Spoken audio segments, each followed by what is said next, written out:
sangat mulia, di mana dekat sinilah berlakunya satu peperangan yang sangat besar dalam agama kita, dalam Islam, dalam sejarah Islam, yang mana dikatakan umat Islam kebanyakan dalam peperangan berjaya untuk mendapat kemenangan. Tetapi dalam tempat ini, di perang Uhud ini, berlaku satu kecelaruan yang menyebabkan ditakdirkan umat Islam hampir kalah sepenuhnya.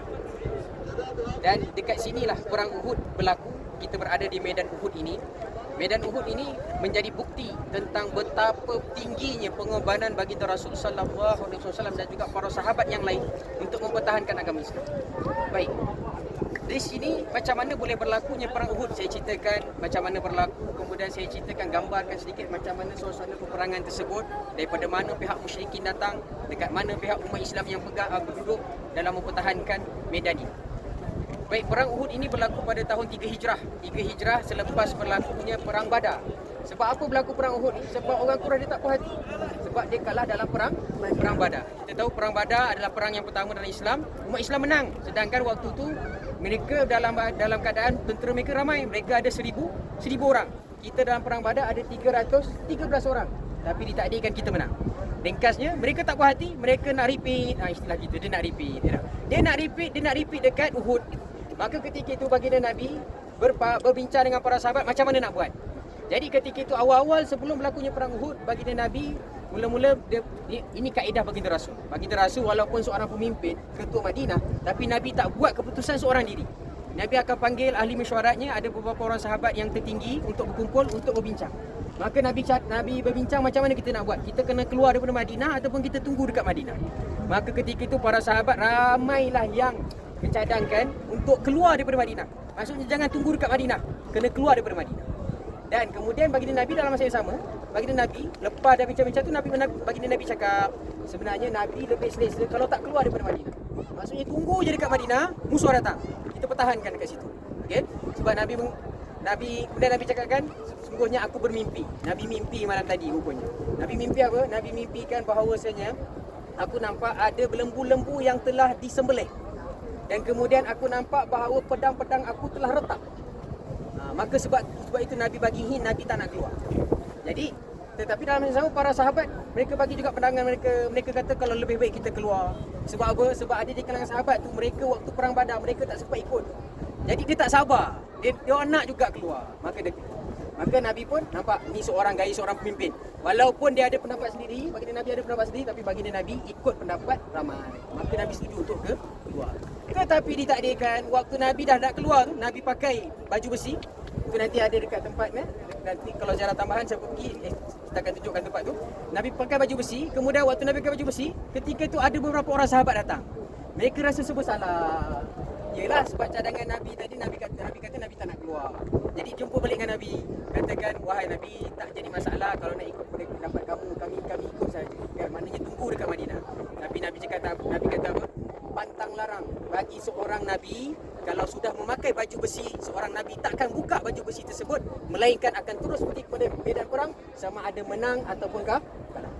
Maka Nabi terus pakai baju besi tersebut, maka terus keluar. Dan ulama dan ketika itu Nabi mentakwilkan mimpi. Apa mimpi yang tadi tu yang kata lembu disembelih? Maksud kat situ Nabi katakan, kemungkinan maksud kat situ adalah di kalangan sahabat-sahabat aku akan ramai yang mati. Maksudnya akan syahid. Itu maksud lembu disembelih. Dan kemudian pedang Nabi retak tu maksudnya apa? Ada di kalangan orang ahli keluarga aku tersayang ni yang akan terkorban dalam perang itu. Maka Nabi dah bagi. Dan benda tu memang menjadi hakikat yang sebenar. Maka berlakulah kisah Nabi datang. Sebenarnya waktu zaman dulu, ini Uhud ni, di buku Uhud kat belakang kita ni, ini ibarat macam pintu gerbang nak masuk ke dalam Madinah. Okay? Jadi orang nak masuk Madinah, orang akan masuk ke sini, kawasan ni. Okay? Kalau kita nampak daripada atas, kat belakang tu sana macam penempatan kan. Dulu penuh dengan ladang kurma. Ni depan ni, kat bawah-bawah ni penuh dengan ladang kurma waktu zaman Nabi. Okay, tapi sekarang dah tak ada, mereka dah tarang, mereka dah buat bangunan tempat duduk dan sebagainya. Jadi orang nak masuk Madinah akan masuk ikut sini. Jadi baginda Nabi bila keluar, Nabi datang ke sini. Okay, kemudian baginda Nabi minta kepada para sahabat untuk tengok keadaan macam mana kawasan Uhud ni dan cari tempat yang strategik. Akhirnya nampak yang ini ada bukit kecil dekat sini. Inilah dinamakan sebagai Jabal Rumah, iaitu Bukit Pemanah. Bukit Pemanah kenapa? Sebab baginda Nabi telah memesankan telah lantik seorang sahabat yang bernama Abdullah bin Jubair. Nabi telah mengatakan dia dan juga 50 orang pemanah supaya mereka duduk dekat atas. Jaga tempat ni. Dan Nabi katakan, selagi mana aku belum bagi arahan untuk turun, jangan turun. Nabi pesan banyak kali, selagi aku bagi arahan jangan turun. Katakan dalam hadis, dalam sirah disebutkan, Nabi kata, walaupun kamu nampak nanti ada orang-orang Muslim dimakan oleh bangkai-bangkai mereka, dimakan oleh burung sekalipun, kalau aku kata jangan turun, jangan turun. Itu pesanan Nabi kepada Abdullah bin Jubair yang menjadi ketua kepada pemanah. Maka mereka pun duduk di atas ni 50 orang. Maka ringkas sikit ceritanya, maka macam mana perjalanan boleh berlaku perang Uhud. Maka ketika itu umat Islam dah ada duduk dekat sini dan ramai yang duduk dekat bahagian sana. Kita nampak masjid ni. Masjid ni kan? Masjid ni dah berlakunya peperangan Uhud berlaku kat sini. Tentera musyrikin datang daripada mana? Kalau ikutkan Mekah, ini terus kita menghadap ni, ini adalah ke arah Mekah. Okay? Jadinya orang Mekah ni datang daripada sini. Tetapi mereka tahu kalau mereka datang daripada sini, confirm mereka dah kena serang. Sebab ni kan terbuka yang kita nampak kan? Kita nampak kan ada macam parit kat situ kan? Itu wadi. Wadi ni kita panggil macam parit lah. Okey, Wadi Aqiq. Okey. Ini macam petunjuk macam mana nak masuk Madinah. Jadi mereka kalau datang sini, mereka boleh tahu mesti mereka akan terus diserang. Maka mereka pusing jauh sikit, mereka datang daripada belakang. Di belah sana. Okey.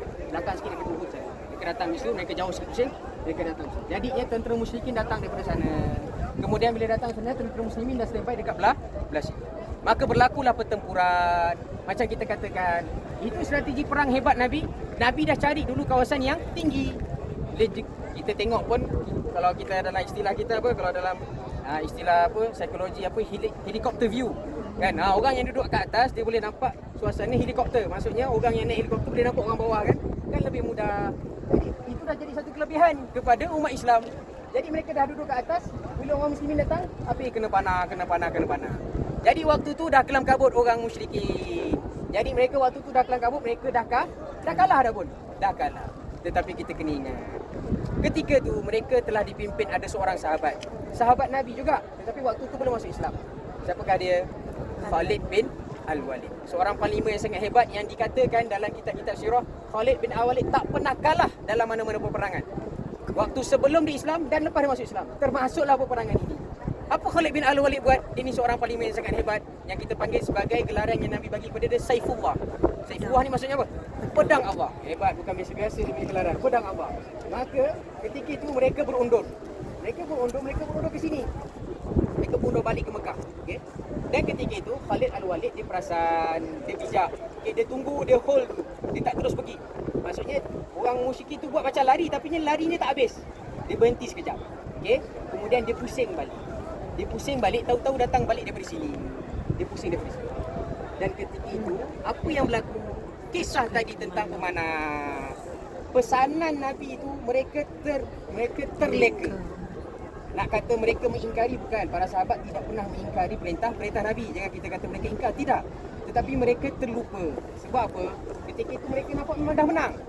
Sebab orang miskin dah balik, macam dah lari. Jadi mereka dah berasa selesa. Jadi sebahagian daripada kata mereka, jomlah kita turun kat bawah. Okey. Kat bawah tu dah nampak pula apa, barang-barang ghanimah. Ghanimah ni maksudnya rampasan harta perang. Jadi ketika itu dah nampak macam-macam. Dalam keadaan kelam kabut, ada yang nak turun. Tapi kita jangan salah faham, jangan kita katakan para sahabat tamak dengan harta. Tak. Bukan mereka bukan tamak dengan harta. Tapi ketika itu mereka nampak dah selesa. Maksudnya dah sesuai lah ni, boleh turun dah, tak payah jaga dah. Ditakdirkan ketika itu diorang turun juga. Abdullah tadi, siapa yang pesan tadi, yang jaga mereka? Abdullah bin Jubair. Abdullah bin Jubair, ada beza Abdullah bin Jubair dengan Abdullah bin Zubair, bukan? Okey, ada dua orang yang berbeza. Okey, Abdullah bin Jubair nama dia. Makanya dia dah pesan jangan turun. Nabi dah pesan tadi, tapi turun juga. Akhirnya yang tinggal ke atas tu hanya 10 orang. Daripada asal tadi berapa orang? 50 orang. Maknanya lebih kurang 40 orang yang turun. Jadi waktu itulah Khalid Al-Walid perasan. Dia nampak umat Islam dah turun daripada sahabat umat. Maka dia pusing balik. Dia buat serangan hendap dari belakang. Maka ketika itu Abdullah bin Jubair dan 10 orang sahabat dah tak mampu nak bertahan. Mereka pun kalah dekat atas ni. Dekat atas bukit pemanah ni. Dan akhirnya umat orang kafir lah pula yang berjaya kuasai kawasan atas ni. Dan ketika itu diseranglah balik orang muslimin dalam keadaan terkejut. Gelap kabut orang muslimin. Sebab apa? Satu, diserang dari atas dan diserang dari belakang. Waktu itu mereka tengah selesa. Dan ketika itulah berlaku kelam kabut yang sangat besar. Dan ketika itulah dia dikatakan baginda Nabi arahkan dah berlaku tengok-tengok sangat ketika itu.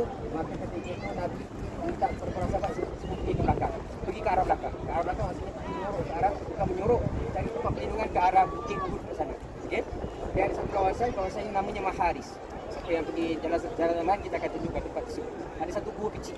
Okey. Akan larikan diri ke sana. Okey, ini bukan melarikan diri, Nabi nak cari tempat perlindungan. Sebab apa? Ketika itu Nabi sudah diceritakan ketika itulah Nabi sudah kepala Nabi sudah berdarah.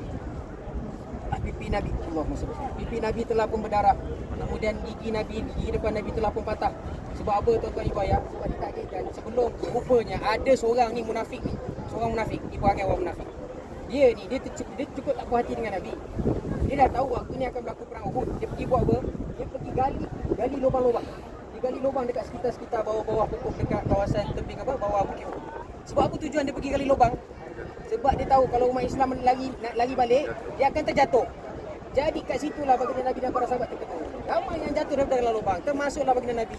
Terjatuh ke lubang sebab itulah sampai patah gigi hadapan Nabi. Maka ketika itu berlakulah kisah. Dekat situlah perjuangan para sahabat ketika itu sangat besar. Dikatakan para sahabat ketika itu mereka melindung baginda Nabi. Melindung baginda Nabi maksudnya apa? Nabi ke sini, Nabi berlari, kemudian bukan mereka ikut lari Nabi. Mereka membelakangkan Nabi. Nabi duduk kat belakang, mereka belakangkan. Ketika itu anak panah datang satu ketika itu ramai para sahabat. Mereka bertahan dalam keadaan ada yang ada baju besi, ada yang tak ada baju besi dan sebagainya. Ramai yang gugur ketika itu. Dan ketika saya ringkaskan cerita, saya fokuskan kepada beberapa orang sahabat yang boleh kita ambil iktibar yang sangat hebat. Ramai di kalangan sahabat yang telah gugur. Sebenarnya yang telah gugur di sini adalah seramai 70 orang sahabat yang telah gugur dalam medan perang. Dan sebelum tu, saya terlepas cerita tu penting juga. Berapa bilangan umat Islam asalnya? Asalnya umat Islam yang datang sebenarnya bilangannya adalah 1,000 orang. 1,000 orang. Dan tentera musyrikin lebih kurang 3,000 orang. Tetapi umat Islam yang asalnya 1,000 tadi tu berkurang. Sebab apa berkurang? Ini lagi satu lagi perangan. Siapa lagi yang buat hal? Orang munafik. Dia buat hal lagi. Waktu tu diketuai oleh Abdullah bin Ubay bin Salul. Tu adalah ketua munafik. Dia telah mengajak beberapa orang dan pengikut-pengikut dia untuk beredar. Sebab apa? Dia kata, macam tak yakin dia boleh menang umat Islam ni. Macam tak yakin je. Maka dia bawa keluar seramai lebih kurang akhirnya 300 orang telah keluar daripada 1,000 tolak 300 tinggal 700 orang.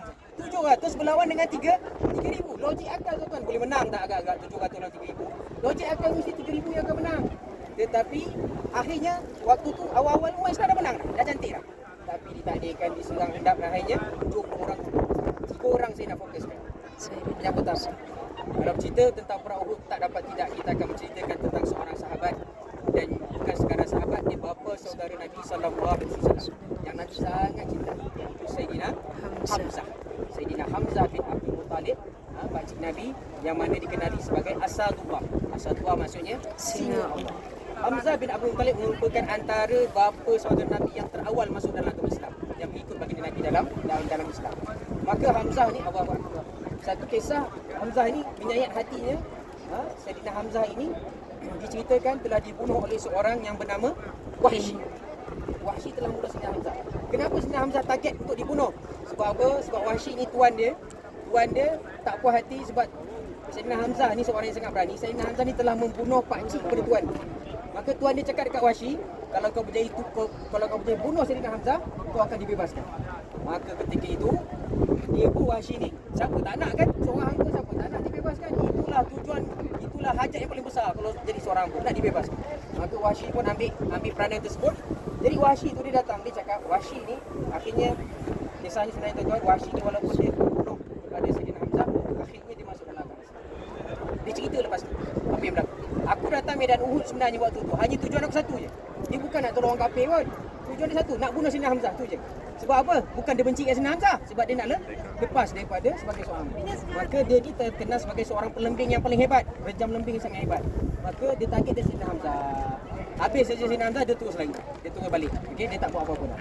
Tapi Sayyidina Hamzah ketika itu dikatakan, ada sebahagian riwayat mengatakan betapanya orang ni benci dengan Sayyidina Hamzah waktu tu. Sayyidina Hamzah telah dibelah dadanya.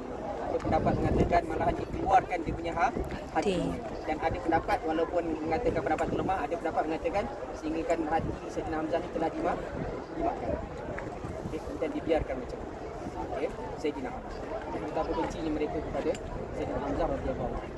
Dan baginda Nabi sangat sedih melihat keadaan bahawa saudaranya, orang yang antara paling dia sayang waktu itu diperlakukan sebegitu. Itu Sayyidina Hamzah. Yang kedua, yang saya dah ceritakan, ada seorang sahabat yang bernama Abdullah bin Jahsh. Nama dia Abdullah bin Jahsh. Apa dia ni? Hebatnya para sahabat ni, dia waktu nak perang Uhud dia cakap, dia doa. Macam kita doa Arab. Dia doa apa?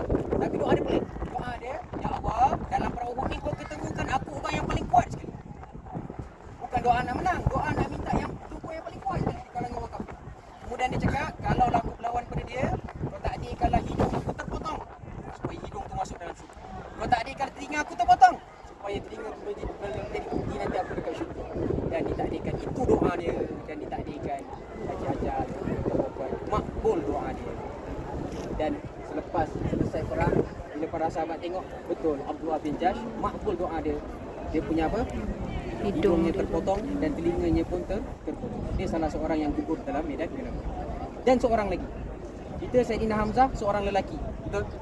Abdullah bin Jahsh seorang lelaki. Ingat, hakikatnya dalam agama kita, wanita pun main peranan sangat penting.